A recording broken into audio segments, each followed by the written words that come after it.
Bonjour à tous, c'est Paul, directeur de la pépinière Les Plantes d'Île-de-France. On se retrouve aujourd'hui dans une vidéo où on fait un énorme chantier à Crépierre, en Yvelines. On a fait construire une maison d'architecte avec énormément de baies vitrées. Qui dit baies vitrées dit beaucoup de vis-à-vis. L'idée c'était de se cacher de tous ces vis-à-vis le plus vite possible avec des plantes de grande taille. C'est pour ça qu'on a commencé à chercher un petit peu sur internet ce qu'on pouvait trouver. On est tombé sur le site de Plantes Île-de-France. Ce qui était intéressant, c'est qu'en fait on avait plein de choix de taille possibles avec les visuels qui nous permettaient de nous rendre compte tout de suite de ce que ça allait représenter en termes d'envergure. Ça nous a permis de choisir la taille adéquate pour notre projet. Sur ce chantier, nous allons faire une grande haie de laurier sauce d'environ 4,50 m de haut, un coin piscine avec des plantes exotiques, ainsi qu'un coin méditerranéen avec un bel olivier centenaire central.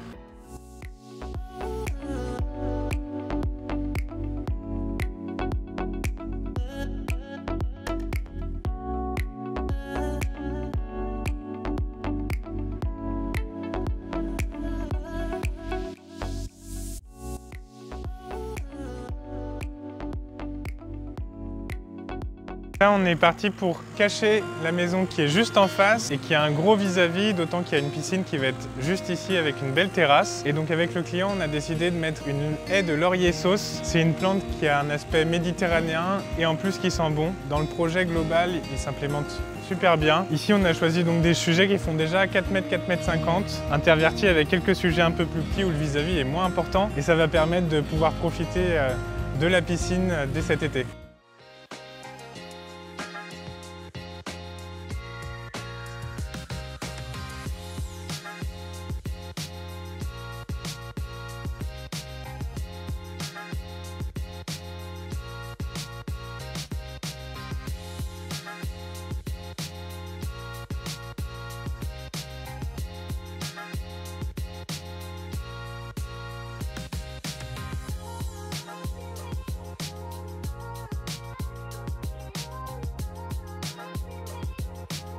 On a ici une haie de laurier sauce qui apporte une touche méditerranéenne. C'est un laurier qui sent très très bon, qu'on peut même utiliser dans la cuisine, dans les potages ou dans les bouquets garnis pour aromatiser un plat. C'est une plante qui peut monter très très haut, jusqu'à 7-8 mètres de haut, et donc qui va permettre de couvrir le vis-à-vis complètement avec la maison qui est en face. La différence avec les autres lauriers, celui-ci, il a une feuille qui est un petit peu plus fine que le laurier palme qui est souvent utilisé pour les haies, mais qui est plus compact. On va aussi avoir une odeur sur celui-ci, tandis que les autres formes de laurier n'en ont pas.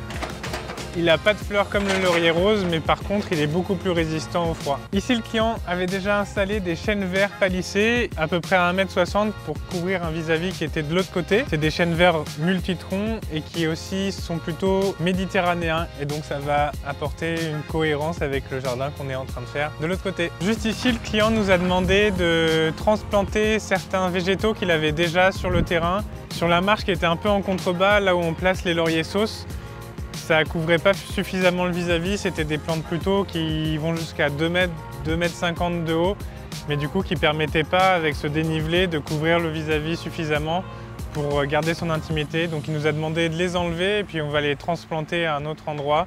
Ça fait pas si longtemps qu'elles ont été plantées et donc la chance de reprise est quand même assez grande. Ensuite, on a les Yucca rostrata. C'est une variété de yucca qui résiste jusqu'à moins 15 degrés, donc pas de problème pareil pour l'Île-de-France. On va l'installer ici dans un massif plutôt méditerranéen, au pied de l'olivier et un peu dans le massif exotique. C'est une plante qui résiste aussi très bien à la sécheresse, donc pour tous les novices du jardinage, choisissez celle-ci. Pour agrémenter le massif méditerranéen, donc au pied de l'olivier, on va placer des Pittosporum tobira, ici en version naine. Donc ils ne vont pas monter plus haut que 80 cm de haut et vont prendre à peu près 1 mètre de large. Ils vont pouvoir former de petites fleurs blanches en haut des tiges juste ici. Donc ça va faire un aspect structuré, super sympa. Et on va terminer avec des petites lavandes, forcément dans un massif méditerranéen, on ne peut pas y échapper. La lavande, ça sent bon et ça rappelle la Provence.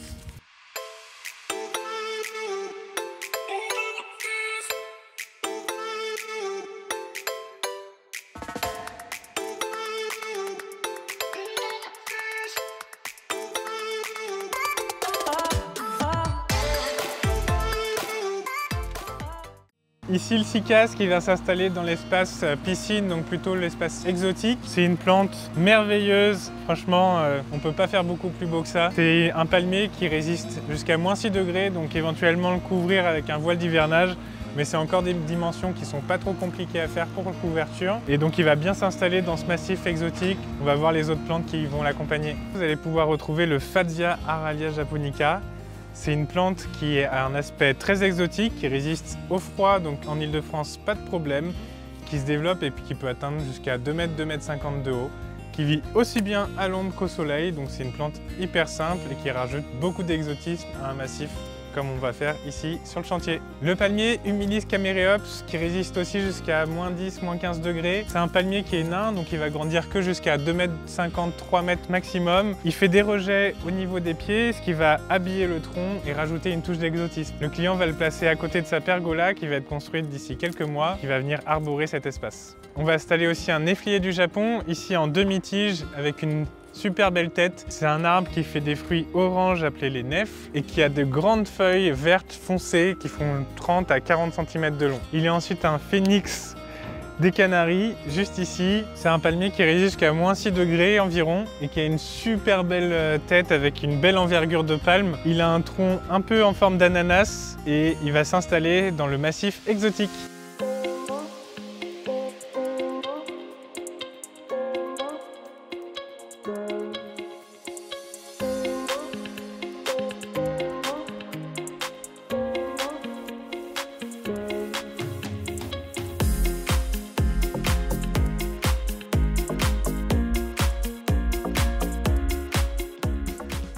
Et voilà, on a terminé le chantier. On va faire ensemble un petit tour du jardin pour voir tous les aménagements qu'on a réalisés aujourd'hui. Alors dans un premier temps, tout ce qui avait été enlevé de là-bas pour être transplanté ici afin de créer une haie en dessous des chênes verts palissés. Donc on a replanté les arbousiers, d'autres chênes verts en touffe et puis ensuite des Eleagnus qui vont permettre de cacher la vue du voisin qui est juste en face. Ici, on commence le grand massif qui va longer la terrasse avec un Magnolia grandiflora, à feuilles persistantes qui va faire des grandes fleurs en été. Ici, on a un de nos beaux Fatsia japonica qui va apporter un peu d'exotisme avec ses grandes feuilles. On a ensuite ici un Pittosporum qui était déjà là et qu'on a laissé. On va lui laisser sa chance. Ici, la terrasse, elle sera un peu plus avancée et le cycas viendra juste au bord, à côté des transats. Ça apporte cette touche d'exotisme. On poursuit avec donc le deuxième Fatsia qui va se plaire, même un peu à l'ombre des lauriers. On passe ensuite au beau phénix des Canaries, juste là, qui va venir couvrir un peu au-dessus des transats, comme à Bali.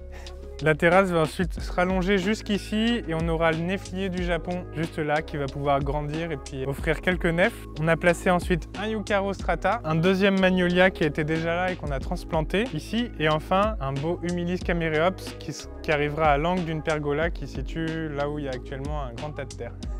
On termine avec ce bel olivier multicentenaire en plein centre du massif méditerranéen. C'est une super belle pièce qu'ils pourront apprécier depuis la terrasse et depuis la piscine. On a agrémenté donc le massif avec des Eucharostrata, des Pittosporum tobira et les lavandes. Ça fait un joli massif d'à peu près 4 mètres de diamètre, très conséquent et qui va apporter une jolie touche méditerranéenne au jardin. Aujourd'hui, on est très content du résultat. On peut voir du coup qu'effectivement le vis-à-vis a complètement disparu.